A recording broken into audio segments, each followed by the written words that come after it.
Hey, what's going on, guys? DLegend here.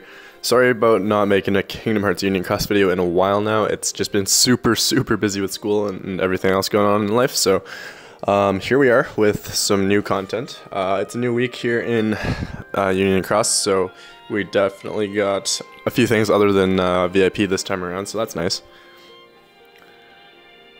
So there's actually an event quest that you can get some brooms in and some gems in, so that's really cool. These enemies actually look pretty hard. I haven't tried any of them yet, but we'll go ahead and try them now. I already made a nice little setup here for this thing here, but let's switch that up. Yeah, and then we'll go ahead and run this and see what happens. I am personally really looking forward to Anniversary. It's coming up pretty soon here. They actually announced a tweet recently that explained that, or actually didn't really tell us anything, but it says to level up as much as you can, and hopefully you'll get yourself some rewards from leveling up. So I'm not sure what that exactly means, but in my opinion, just a guess for me, just a theory, is that we're going to get 10 jewels per level that you are as of March 29th. So that'll be the first day of Anniversary or whatever, to kick off Anniversary. And with that tweet, I'm thinking like 10 jewels per level would be pretty fair. So every player, this guy has a lot of health, holy moly.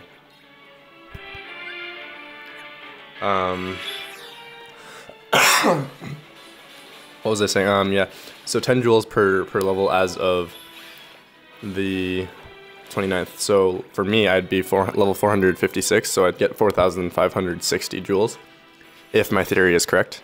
Honestly, it's just super far-fetched, but it's just a theory. I'm just putting it out there for you guys, and yeah, I don't know. I guess we'll see what happens with that, but yeah, it'll be cool to see what the actual reward is, and to see how they actually handle Anniversary this time around, because Anniversary in the past, last Anniversary was pretty good, I think, but the time before was pretty, like the first Anniversary was absolute garbage. So hopefully third time's the charm. Just gonna pop this here. I don't know if I died. Did I die? Wasn't really looking.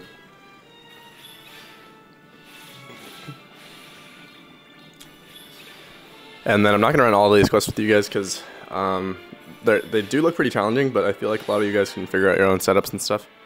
I do want to go ahead and collect some jewels from my present box, and I also want to go talk about the monster Sora and whatever other quest there was. I mean, not quest, the other, like the banner with Starlight Sora and Mont Sora.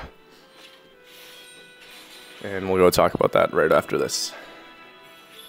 Do I die from this guy? If I die, then there's no point in keeping go. Like, I don't think there's a point in going anyways, because I can't beat this thing right now. So I guess I'll be back. Okay, so we don't die, but we do need more damage. That is for sure.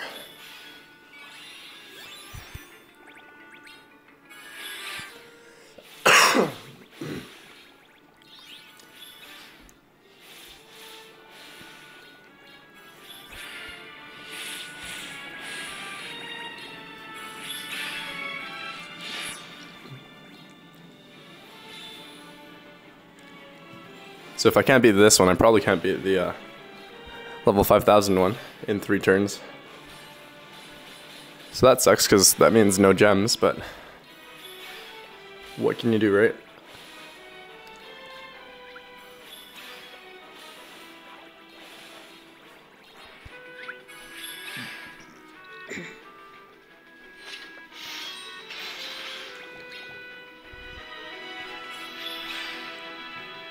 Might have to use Dark Knot here, but I might as well finish him. I'll be right back though after I finish him off in 5 turns. Okay, so I did 5 turn it just to remind myself how difficult it actually is, but I got a decent amount of jewels saved up here in my present box, so let's just collect all those, see what we get. Alright, so we have total of 15,000 jewels now, and we can use those for the anniversary banners because that's coming right up around the corner. With the Monster Sora and Starlight Sora banner, this is these banners are becoming very, very tempting for people to pull from just because of how many premium medals you get from them, and people posting on Facebook groups and Discord and just saying like, wow, like look how many medals I got, look how many premiums I got. But the thing is, half the premiums in these pulls, more than half, let's say 80% of the premiums that you get in these pulls are absolutely useless to your game if you are a player that is trying to catch up to the meta, or a player who is trying to actually compete in PvP or PvE or high score challenges in the future.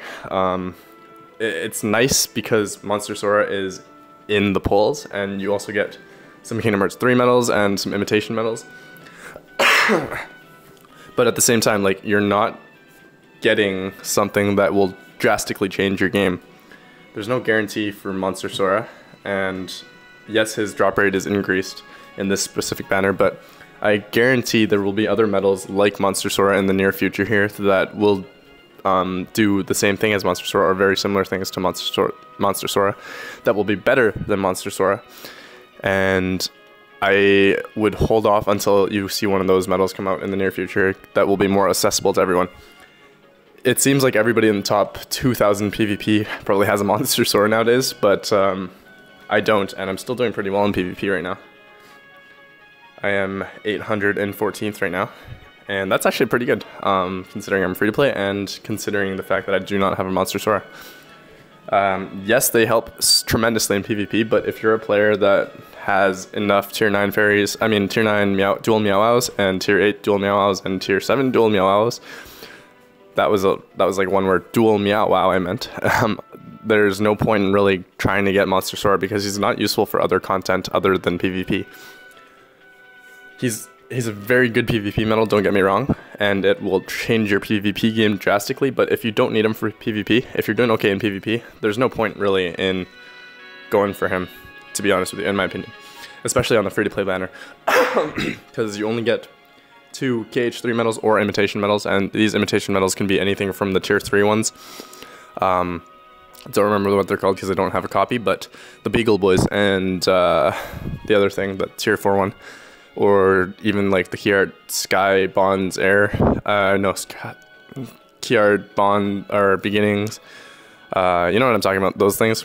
Or like tier 5 Namne or anything like that. And even like tier 7 copy medals or tier 6 copy medals or even tier 8 copy medals are basically not super useful anymore just because of how Supernova Lee has changed the game. And like you don't have enough strength on those medals alone, and you don't have Supernova, so there's really no point in running them in your setups to an extent unless you're using it to copy like Monster Sora in PvP, or if you need it for an event quest or something like that. But again, my use of copy medals has drastically gone down since Supernova has come out, just because any medal with Supernova is basically better than a copy medal copying something with Supernova, regardless of the multiplier. So that's just my little spiel on this banner. It looks like a really good banner, but if you're like me and you have some good, like a good amount of dual Meow Wow saved up, there's no real point in pulling on these things. Better use of your jewels would be just to save for anniversary. I know we always say that, save your jewels, but jewels are so important in this game, and they never run out of value in this game until the game ends, obviously, but the longer you hold on to your jewels, the more they're worth technically. Obviously you need to spend at some point to get your foot in the door. But if you save your jewels and spend them all at once on a really good banner with a really good medal, that would help you compared to pulling sporadically on 1 or 2 banners. Obviously some people just want to have fun with this game and pull medals that are useful, or are good looking or nostalgic to them. So, and hats off to you guys for doing that, because you might as well, right? It's all about having fun in this game, so it depends on your playstyle. It depends on a lot of things. I do sporadic pulls here and there too, but I try to save my jewels for the most part, and I'm in a pretty good spot as a free-to-play player, so just my little tidbit of advice for you guys. And yeah, let's go ahead and take a look at these avatar boards, because I think they're really, really good. You get an attack boost 9 max, an attack boost 8 max, gauge 0, and a defense boost 5 max, along with a magic gem and a couple other bonuses. So this is a really, really good board. Anytime there's 2 or more attack boost max skills that are near meta or are meta, and a good third skill like defense boost 5 max or second chance 4 or whatever you need, I would honestly just buy this board right away. So I might just actually buy this board. I'm gonna hold off until the 1st of April because I have 7 days left to decide, and I'm not dying for skills right now, but it's always nice to have skills in the bank in your inventory just to, in case you need them, right? So I also don't have a 3rd copy of Defense Boost 5 Max yet because I don't have anything to put it on, so this would be a really good board for me to pick up personally. I don't know about you guys, but yeah, that's it. That's that. And this board really does suck in my opinion. You get, it sucks because yes, you get the attack boost 7 max Lux plus plus, which is super useful for raiding. If you're a crazy raider, then yeah, go for it. But if you're not, then the rest of this board isn't useful except for the defense boost 5 max. And so that's my 2 cents on this. And I will catch you all in the next video, guys. Hopefully there's some new content coming out in the near future here. I will be doing the Chasm of Challenges, quest number 2 and 3 pretty soon here. I just haven't had time to figure out setups for them because they're not super straightforward. Yes, you can turtle them, but I haven't been able to turtle the 3rd one here yet. I mean the 2nd one here yet, so I haven't been able to get to the 3rd one. But I will do this eventually, guys, and I truly, truly think that these Birth by Sleep medals are going to be awakenable pretty soon here, so hold off on this until you can do that, if you need them, obviously, but that's just what I'm thinking right now, guys. Anyways, catch you all soon in the next one. Hope you guys have great weeks and days. Peace.